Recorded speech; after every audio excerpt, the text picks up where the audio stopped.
Guys, what's going on? It's Go Do Work here, and we're back with another episode of Geek Talk. And I'm sorry that I haven't uploaded. I had my spring break last week, but I had my wisdom teeth pulled as well, so I wasn't able to record and make a video.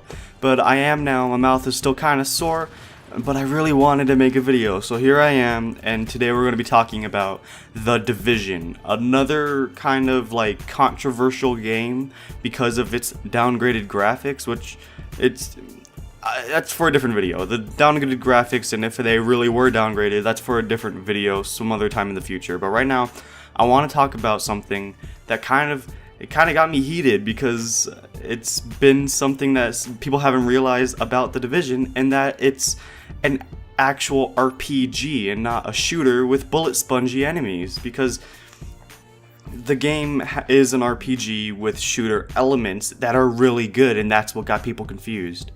And the reason it has bullet spongy enemies is because typically in an RPG you have enemies that have health bars just like you do, and you have to perform certain amounts of damage on those enemies before they die, right? That's how RPGs work. The thing is, most RPGs don't have guns like The Division. The Division takes place right now in present day, near future for you, if you will. But games like The Witcher, Skyrim, Elder Scrolls, those all take place in the past. World of Warcraft is complete fantasy, but those are all RPGs, and they still have the same aspects as The Division. That's what people have to understand.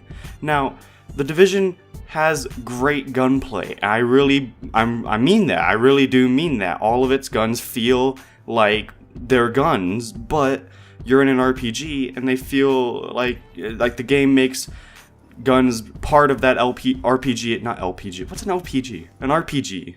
Makes the guns feel like they're in an RPG game. So you have the modding, the crafting, and all that personalization to the gun. You have those statistic figures, those damage numbers, magazine capacity, the reload speed. You have all of that for the guns, and those change by adding mods to the gun from loot that you picked up, because it's an RPG game.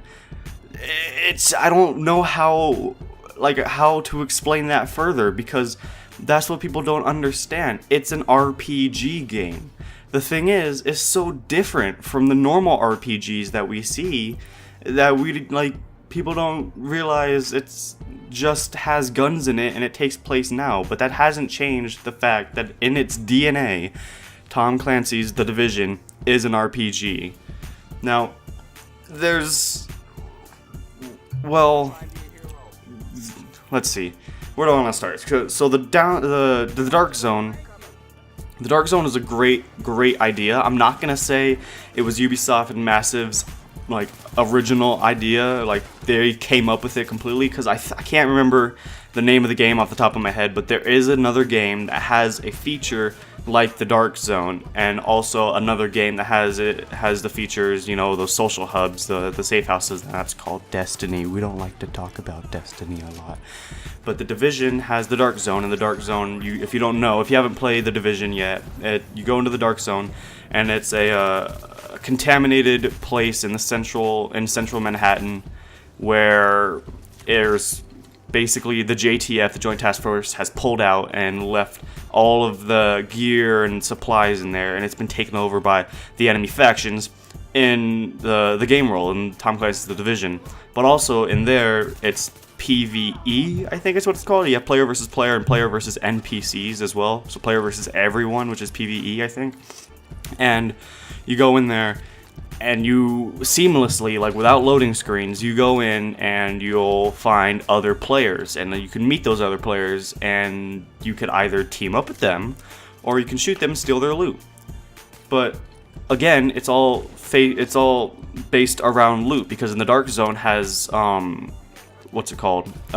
special loot, or extra loot, or special rare valuable loot, and that's what is in the Dark Zone. So that's why you go in there to pick up loot, to go upgrade your weapons, to go upgrade your gear.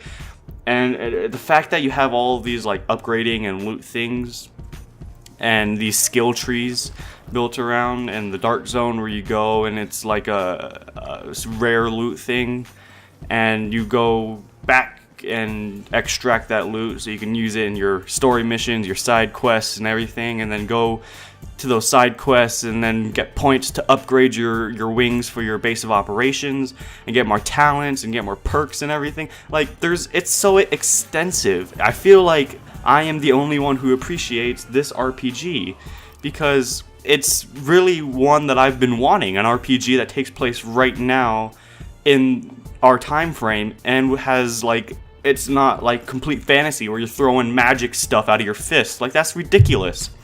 With Tom Clancy's The Division, you don't have that. You have great gunplay, and you have an RPG in its DNA. It's an RPG. I can't stress this enough. It's an RPG game. No matter what anyone else tells you, Tom Clancy's The Division is an RPG game. Alright?